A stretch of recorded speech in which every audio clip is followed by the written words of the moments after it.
Hindi naging maganda ang kabataan ko pero kahit papaano masaya ako. Ni minsan hindi ko tinanong ang Panginoon kung bakit sa akin nangyayari ang mga bagay na ito. May mga pagkakataon sa buhay natin na napapaisip tayo na galit sa atin ang Panginoon. Pero kung titingnan mo yun sa kabilang dako, malalaman mong inihahanda niya lamang tayo para sa mas magandang hinaharap.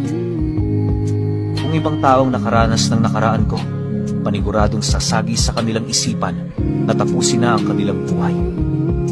Ang mga taong gumagawa ng ganoong bagay, hindi nabibigyan ng pagkakataong makalasap ng pangunawa at aral.